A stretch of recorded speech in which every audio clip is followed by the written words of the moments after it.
Hey, everybody. Welcome back to another episode of Built Like This podcast. I'm your host, Maxine. We're on episode 353. Happy MLK Day. Happy Liberty Day. Happy Mr. Trump is back in office day. Today's a good day. Today's a good day. I felt the goodness in the ethereal, in the cosmos, in the it felt good. Today felt good. I'm recording this on the day of the inauguration, the day of MLK Day, the day, however you want to identify this day as. I think it's a good day. I think it's a good day for a number of reasons. So today, President Trump got reelected yet again, and he is now our 47th president of the United States of America. And that is a great feat that he made. I'm really happy to see that. And it's for a number of reasons. I really want to point out the message that he spewed during his speech when he got inaugurated, because he made many promises or many executive orders that he says he will put into place immediately upon sitting in the office, I guess. And I was just so happy to see that. One of which is him declaring that we're not doing this nonsense woke DEI, DIE. Really, that's what it is. But we're not doing this anymore. We're not playing these games. We're not going to act like this is a woman in front of me when it's clearly a man. And we're going to call it out. So I'm going to go ahead and play just a few examples from this man and his speech here, and how just so blown away I was by that. And I feel like it says a lot, right? It says a lot that we had to have a president tell us that we are only recognizing two genders from here on out. That says a lot about how things were in the last 4 years and how crazy it's been in America. So much so that you had men infiltrating women's spaces, including sporting events, including women's prisons, including women's day spas, like the bath spas, including women's bathrooms. I mean, the list goes on. So to finally have this straight up talk, this common sense talk said on this national platform during his inauguration speech. Wow. That says a lot. And it is a big deal. And it is worth it. And it is necessary. And it's just as important as the need to get this economy back to where it needs to be. It's just as important for the necessary actions to be implemented to ensure those who have been affected by natural disasters get the relief that they need. All of these things could be done at once. What I don't like to see is people saying, really, we're going to talk about this when we really should be talking about, the economy. We really should be talking about everything else. We could walk and chew gum at the same time. Two things can happen at the same time. So let's go ahead and get into this clip here of our president. And I can't wait to see. I don't watch The View anymore. Ugh, who would have thought I would ever say such a thing? But it's been a long time since I watched like a full episode. But I'm sure I will find some clips readily available of Sunny Hostin losing her shit, as well as Joey Behar, Whoopi Goldberg. It's a mess. This week, I will also end the government policy of trying to socially engineer race and gender into every aspect of public and private life. And I want to highlight this as well. Socially engineer race in every aspect of life, in everything that we do. We have to be reminded yet again that, oh, you're a Black person, oh, you're a white person, oh, you're Hispanic, you're this, you're that. And instead of that being one of the many things about us, that has been the only point of conversation. And I find this part of his inauguration speech very fitting because we are celebrating Dr. Martin Luther King Jr., who is known for his "I Have a Dream" speech, amongst many things, right? But that speech was very monumental. It was impactful, and it is a speech that people study. The rhetoric in his speech is studied. He makes a point in his speech to tell us that we should no longer judge, we should no longer separate kids because of the color of their skin. Instead, we should focus on the character of the individual. We should focus on the content of the human being based on their character, not anything else. So now to have this repeated and reinstated in Trump's inaugural speech, I thought that was so ironic. Ironic for those who always perceive this man as a racist, as a bigot, as, he hates Black people, all these things. For him to say the very same points that Dr. Martin Luther King Jr. has said in his "I Have a Dream" speech, it makes you think. It makes you think because I feel like people are waking up to the propaganda that is the media. The intentional way that is set up for us to be divisive, for us to be angry, and for us to only see each other by the color of our skin. This is not to say that we can't recognize you're a Black woman, I'm a white man, I'm Hispanic. It's not to say that. It's to say those who need to have the job should be qualified in doing so. It's not dependent upon, oh, this person's Black, we need a Black person in the role. This person's Hispanic, we need a Hispanic person in the role. Oh, we need a quota of gays, we need them in the role. Can you do your job, and can you do it effectively? If we can just take a moment and talk about what took place in California not too long ago, and it's so sad. It's such a sad news, and I'm sorry to those who lost their material goods, their homes that they've spent so many quality memories in. So my condolences to you guys. It's very disturbing. When I think about the politics in the fires there, though, it does make you wonder, how much did DEI, right? Did diversity, equity, and inclusion, how much did that play a role in the qualifications of the firefighters, or lack thereof, to help fight against these fires? A lot of the firefighters in place were unqualified. A lot of the people in places of positions were unqualified to do their jobs. And yet the residents of California were dependent upon these people.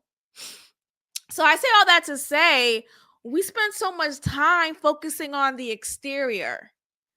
So much time focusing on, oh, well, do you look the part? Are you fitting the quota, right? Are you fitting the quota, the woke quota, the woke agenda? And I think today finally stops all of that. Trump has put an end to all of that immediately. And it's about time. Our world is crumbling, and we're too worried about, do we have enough gays in the room? What does it matter? What does me knowing or being disclosed of your sexual orientation, preference, what does that matter? Let's continue.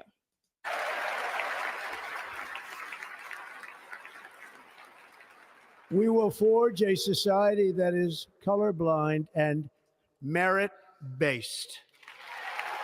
Merit-based. Merit-based.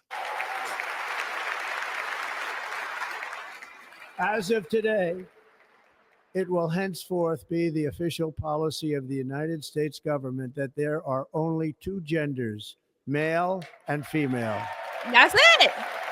Because enough of, well, I identify as a woman, but you're a man. Enough of the other way around as well. Enough of that. You know, there was a report in the news not too long ago of a man who identified as a woman, but he clearly is not a woman, and he still had all of his parts, yet he was put in women's prisons as a part of his sentencing because he said, I identify as a woman. And what happened while he was there? He was fucking a lot of the women there, and he happened to got one pregnant. Okay, how does that happen? Because you put a man in a woman's prison cell. So this idea of, well, we gotta let these people have the freedom, the autonomy to identify as a police. No, it's tearing down our world. It's tearing down our society, and we have to put a stop to it. We have to put a stop to it. We have to stop putting our feelings first. We have to stop putting our feelings first. We have to stop putting my feelings hurt because you said that. What are we talking about?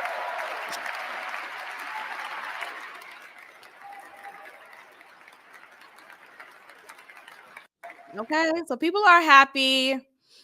A lot of people are happy, and it's just a great sign to see. There are so many other things that he said that really, I was literally jumping up.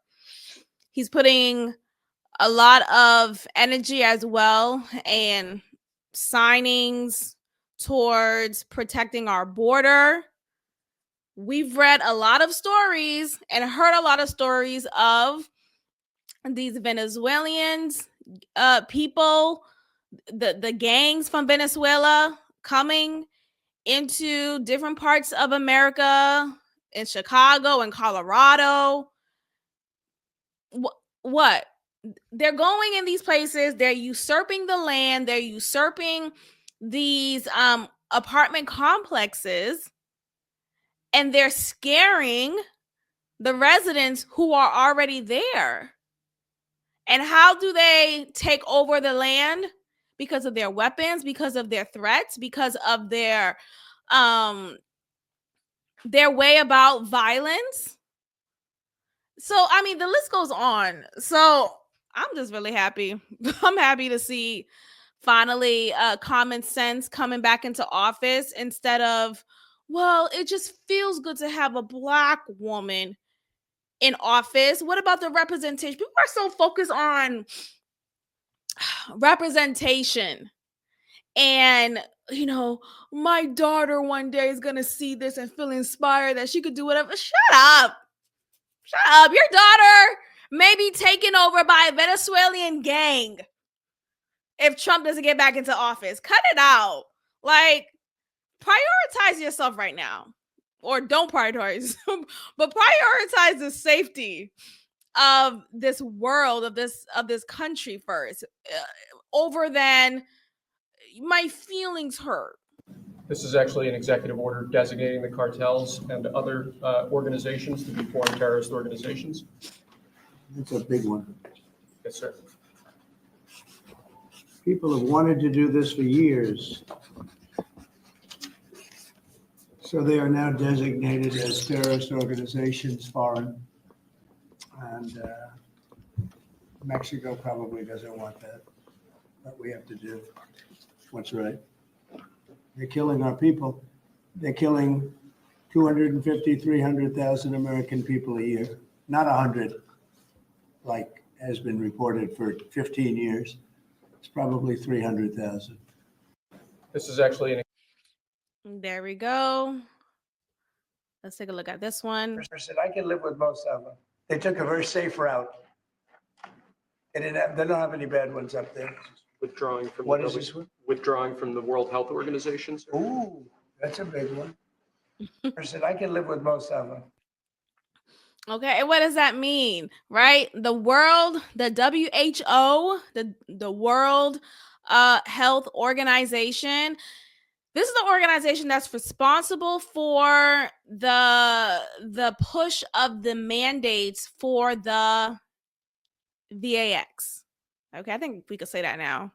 Now that he's in office, I don't think we have to worry about certain words being banned, right? But this is the organization that is responsible for the push in that, right? You know, all of this is all about money, big pharma, and how can we get the American people to buy in to this fear-mongering rhetoric so that we could get their money?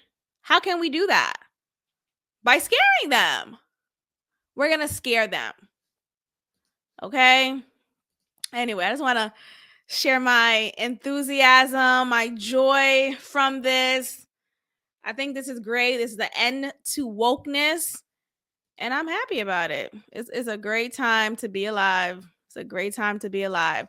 All right, so let's get into our next topic here. What do we have? So let's talk about Wendy Williams. Wendy mother effing Williams. Now, I used to love Wendy Williams when she had her show. I was a faithful watcher of her show.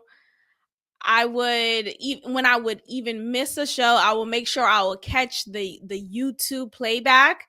That's when YouTube was getting big at the time. I mean, YouTube is big now, but that's when it was starting to get big as far as different shows would upload the full episode or parts of the episode onto YouTube.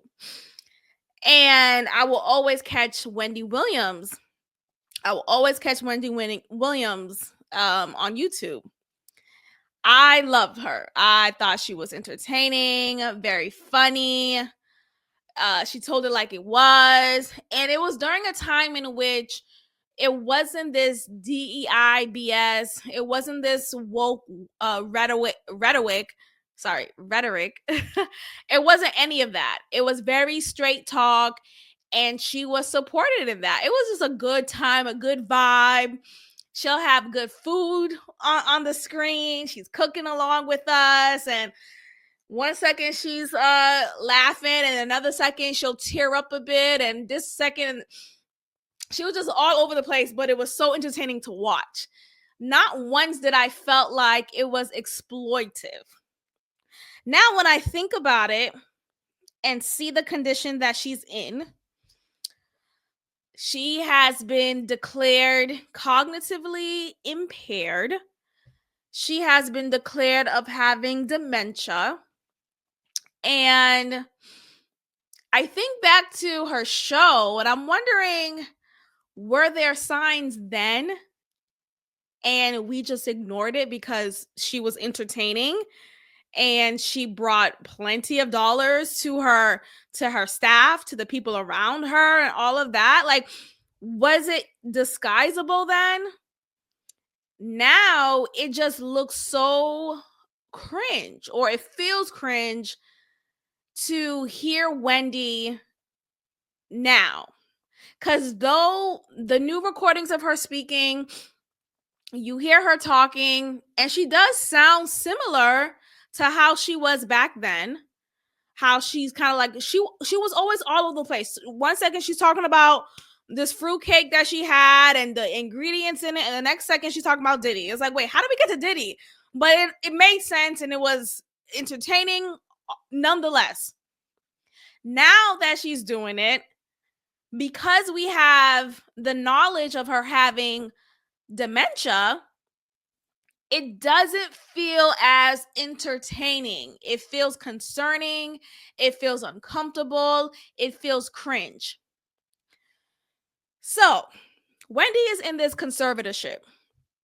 A conservatorship is the same.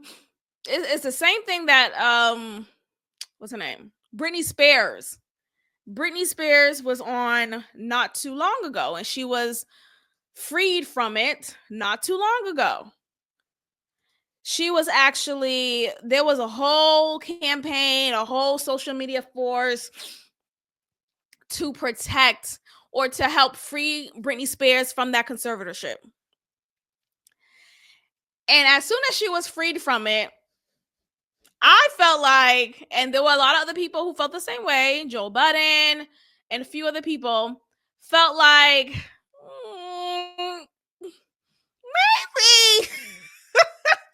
maybe maybe we spoke too soon. Maybe her ass should go back into it. Now look, that part's a joke. I don't think she necessarily needs to go back to it, but I do feel like Britney Spears, something happened to her, and mentally she is not all there. I don't think Britney Spears has dementia. She is too young to have that. But I think Britney Spears has something. And that still has yet to be disclosed. I haven't seen any clips to confirm if she has a mental disorder or anything like that. But I do think Britney Spears is unwell. And as much as I do want to say free Wendy, and I would love to see her back on my screen again and all these things, I still think Wendy Williams is unwell. I think she is unwell. And that is a mixture of her having dementia, a mixture of her being declared as cognitively impaired. I mean, the list goes on. But I think she's unwell. Now, when I think about what a conservatorship is and how it even works, apparently, like, your rights are taken away from you. You're like in a prison, essentially. You're in a prison, not necessarily, the same prison that someone who's a criminal is in, but a prison that is appointed to you because you're declared as unstable.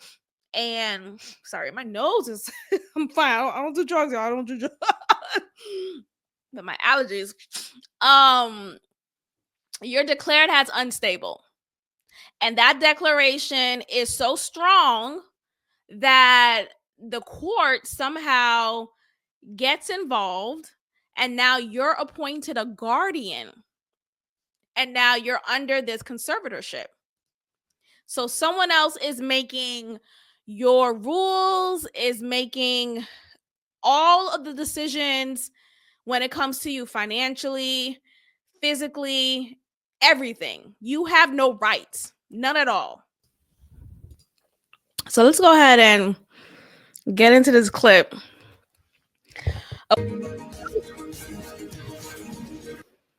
She is apparently on this like press tour trying to raise awareness about what's happening to her.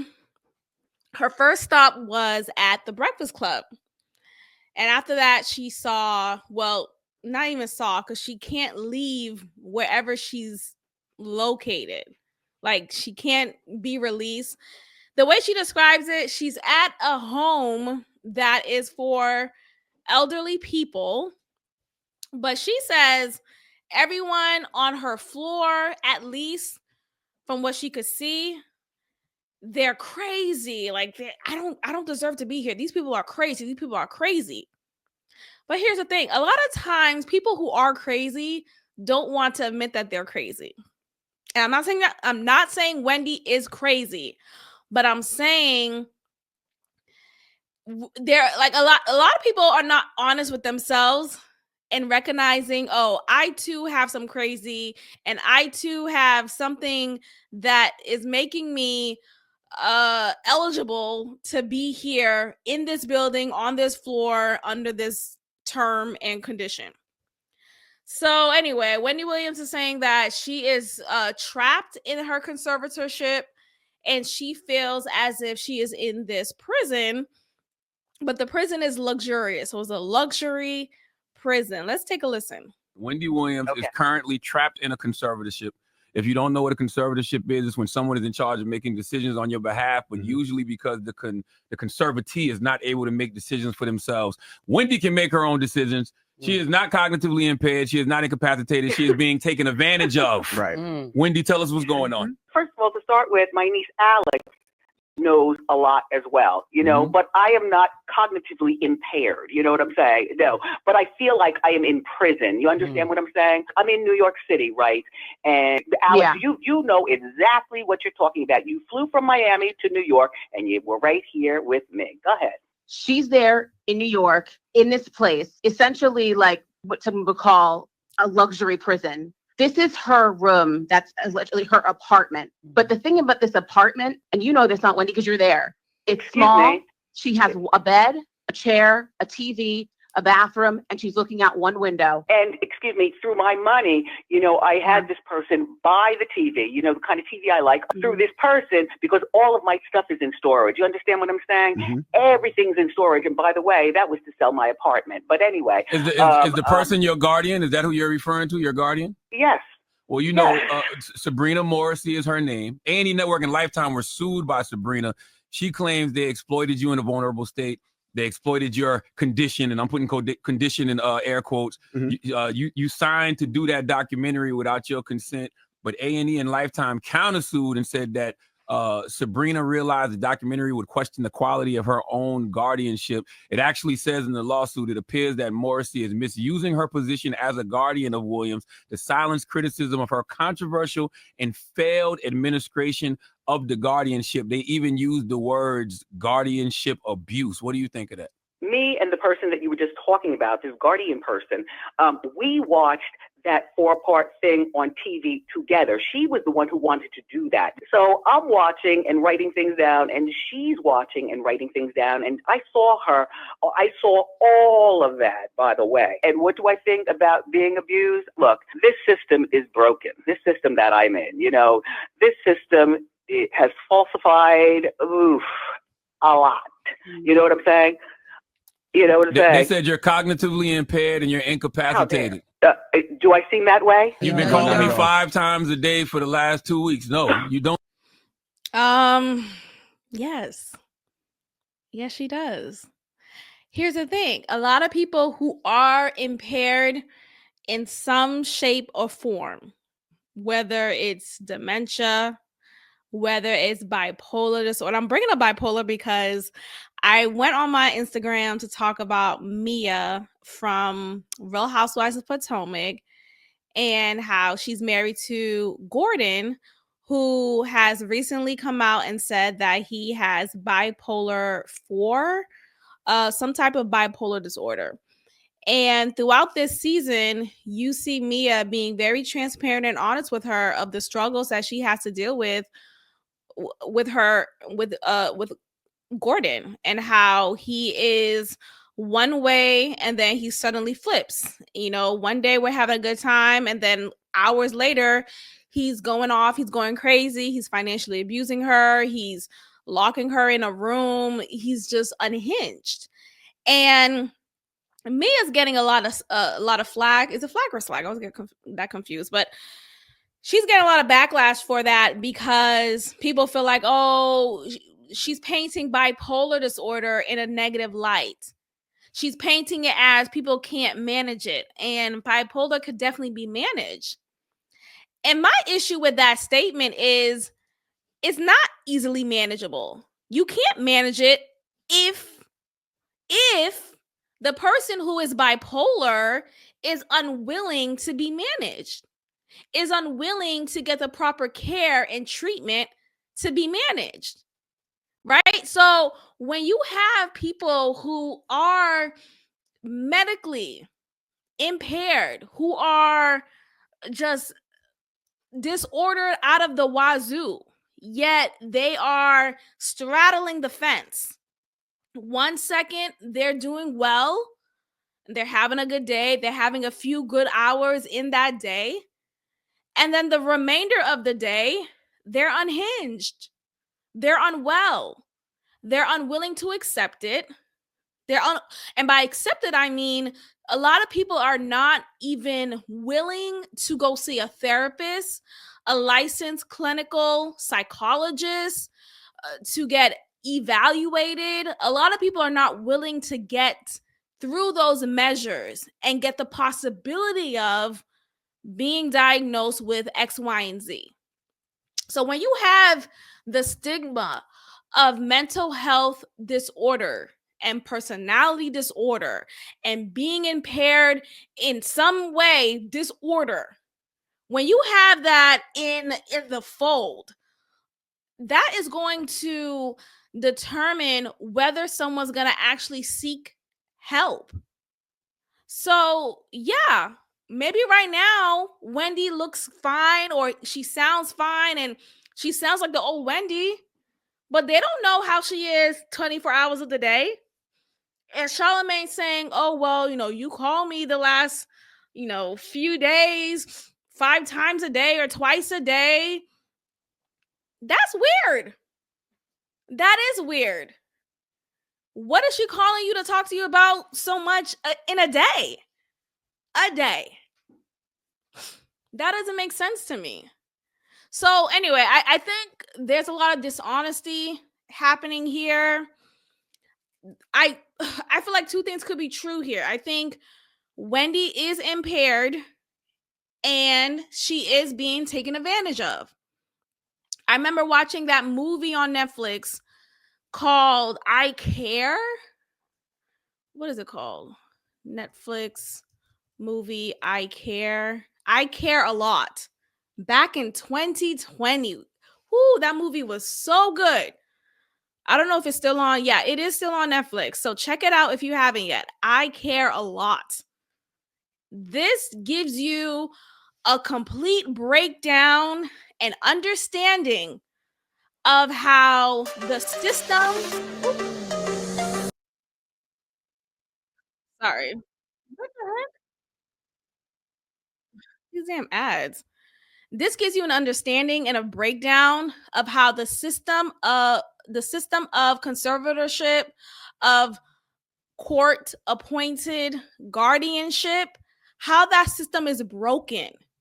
Broken in a sense of when you have corrupted individuals wanting to make money, just cash flow, just running through their veins type of money, they will corrupt the system such as this, where they know there are vulnerable populations of people who are available to get corrupted, right? When you have elderly people who don't have much family, if any family left, and there's no one there to help them and tell them, hey, don't fall for this, don't fall for that, don't sign this, don't sign that.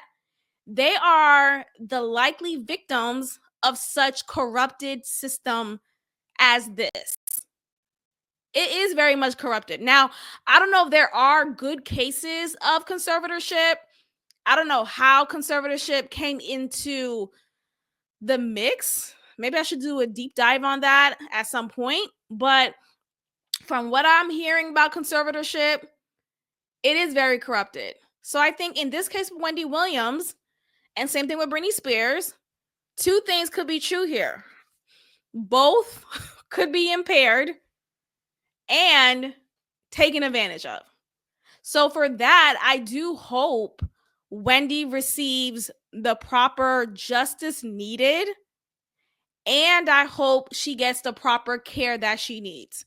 Because you can't lie to me and tell me it's raining outside and you're really just, what is it? Spit in my face? Whatever that phrase goes, however that phrase goes, but you know what I mean? Like, you can't lie to me in my face. If y'all watch that recent documentary of Wendy Williams, that A&E documentary, Where is Wendy Williams? Oh my gosh, she looked crazy. Her eyes is bugged out. She has a lot of health issues. And I remember when I used to watch her show when it was on, she talked about having thyroids, Graves' disease. All of these things impact you more than just physically, but it impacts you neurologically. Okay, so she is impaired. And just to add a little conspiracy sauce to it, this happened coincidentally right after she said she wasn't going to get vaxxed. She wasn't in line for it, and she wasn't pushing the propaganda of getting a vax during that time. I remember that. So I do feel like that impacted her a lot. And there were some people mad about that. And so a price had to be paid. So that's my little conspiracy sauce. You know, I got to add that. Conspiracy sauce. Yeah. But yeah, check out that movie. I Care a Lot. Oh my gosh, that movie is so good. It's on Netflix. Whew, that woman, she's the same woman from Gone Girl. Child, she could act her ass off. I don't know who she, I don't give her some credit. Hold on, what's her name? Because she's a damn good actress. I Care a Lot. Yeah, Rosamund Pike. I think she's beautiful. And she's a great actress. She's all of these things. So shout out to her. But yeah, I mean, free Wendy, right? Just want to say that. Okay, so homeless man. A homeless man. See? Here we go. Homeless man. Let's talk about this. I want to bring this story up real quick. This is from the New York Post. Make sure you are liking this video. If you are liking this, you are enjoying this, go ahead and hit that like button, share it with a friend, and make sure you are subscribed. I encourage you to sound off in the comments. I want to hear what you have to say. And leave a review. Leave a review on Spotify, Apple Podcasts, and YouTube. All of that is encouraged. So I thank you in advance. That's your way of supporting me. So thank you. Okay, so a homeless man, 69 years old, was stabbing thugs. See how they okay. Was stabbing thugs who terrorized him on a subway. And unfortunately, one did pass. Okay. And apparently, this man will not face any charges. He will not face any charges. And I find this to be quite interesting because when Daniel Penny was standing up for a fellow passenger on the subway who was getting harassed by the Michael Jackson impersonator homeless guy in New York, and it led to, unfortunately, the death of that man. Daniel Penny got a lot of flack for that. He got a lot of flack for that. And people felt like this was overdone and him being military and he should know, yada, yada, yada. Here's the thing. Sure, maybe he should have, not sure. I'm sure he could have stopped choking him, right? No, he was restrained. And here's the thing. We don't talk a lot about the mental disorder and the crazy ass behavior displayed by homeless people. Homeless people go off. They go off. They're unhinged. And that's just the damn truth about it. Okay?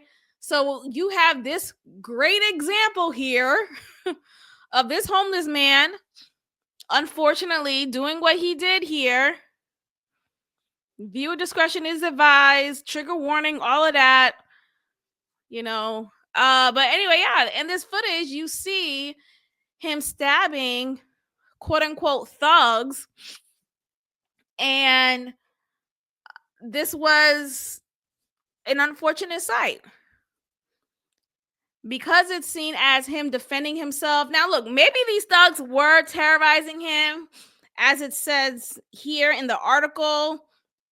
But regardless of if it's warranted, let's just talk about that. Regardless of its warrant, sorry, my nose. So fucking annoying, dog. Regardless of it being warranted, I think the point here is it's just ironic. It's ironic. He goes off scotch-free, and is it Scotch or Scott? Scot-free? I think it's scotch-free. He goes off free. Okay? There's no hoopla. There's no like, there's no race baiting here. None.